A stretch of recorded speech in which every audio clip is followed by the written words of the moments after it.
2వ తేదీ వరకు ఈ దశాబ్ది ఉత్సవాలను మనం జరుపుకుంటా ఉన్నాం.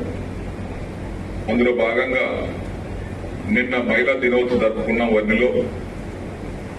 ఈరోజు బాన్సువాడ కేంద్రంలో వైద్య ఆరోగ్య దినోత్సవం జరుపుకుంటా ఉన్నాం. రాష్ట్ర ప్రభుత్వం వైద్య ఆరోగ్య సేవలు ఏ విధంగా ప్రజలకు అందుతున్నాయో డాక్యుమెంటేషన్ ద్వారా మనకు కొన్ని వివరించారు. ఆరోగ్య శాఖ అనేది చాలా ప్రాముఖ్యత శాఖ. సంవత్సరానికి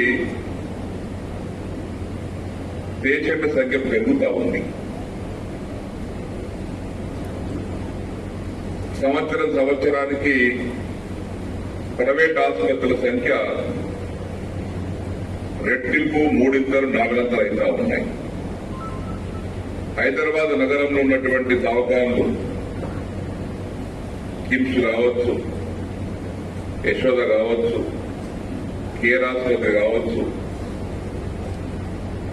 ఇతరత్ర ప్రైవేట్ ఆసుపత్రులు ఎన్నైతే ఉన్నాయో ఒక్కొక్క దవాఖాన ఒక్క చోట ఉంటే హైదరాబాద్ లో 4 వైపులు వ్యాపించాయి. తల్లిబిడ్డ ఆరోగ్యం ఉంటేనే దేశం ఆరోగ్యంగా ఉంటుంది.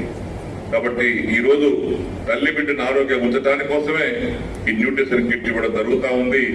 అందులో భాగంగా మీ అందరి కృషి వల్ల మన బాన్సువాడ ఆసుపత్రికి బెస్ట్ మిల్క్ ఫీడ్ ఆసుపత్రిగా, తల్లి పాలను ఎక్కువ రోజులు తాగించేటువంటి, ప్రోత్సహించేటువంటి ఆసుపత్రిగా మన బాన్సువాడ ఆసుపత్రి గుర్తింపు వచ్చింది.